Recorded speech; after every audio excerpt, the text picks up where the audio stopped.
हिंदुत्वावर बोलणं हास्यास्पद आहे असं ते म्हणतायत. नितेश राणे पण टीका करतायत आणि त्यांनी पत्र लिहून एक प्रश्न विचारता देते ना उत्तर सगळेच काय रामरक्षा आणि दुसरं बघा, सोनमजी जे बैठे बसले ते या संपूर्ण परीक्षा ज्या पेपर फुटतात आणि संपूर्ण देशातल्या युवा पिढी बर्बाद होते, त्यांच्या मानसिकतेमध्ये 17 लोकांनी आत्महत्या केली.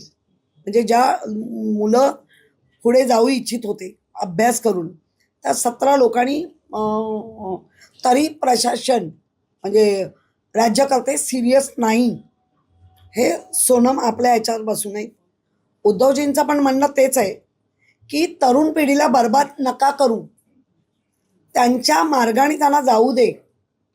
आणि त्यासाठी तुम्ही या सगळ्या एक्झाम आणल्या ना, त्याचे पेपर फुटतात कसे? आणि फुटलेले लोक कोण आहेत? थांबा, ज्यांनी फोडले पेपर ते कोण आहेत? कुठल्या ह्याचे पदाधिकारी आहेत?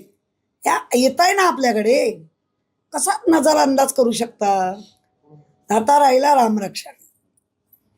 रामरक्षा काय रामदास कदमच्या बापाने लिहिली आहे? हे बोलायला कोणी दिला त्यांना अधिकार?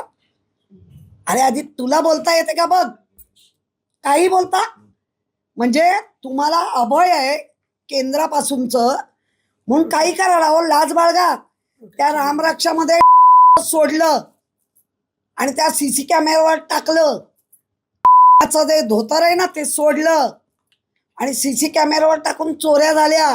हे पण तुमच्याच लोकांनी आणलंय, सत्तेत बसलेल्या लोकांनी आणलं. त्याची लाज बाळगा. उद्धवजींनी रामरक्षा म्हणण्याचं काय? तुझ्या बापानी लिहिली रामरक्षा? उद्धवजींनी म्हणायची नाही. तू कोण? उगाच काहीतरी बोलून हे असे मायलेज घेऊ नका. रामरक्षा तुम्हाला वाटेल तेव्हा आम्ही बोलायची.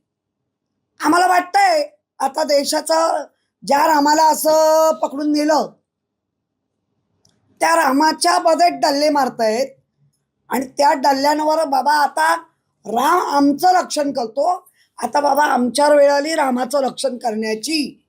काय आहे त्याच्यावर बोला. राजकारण करता. तुमच्या बापाने लिहिली का रामरक्षा?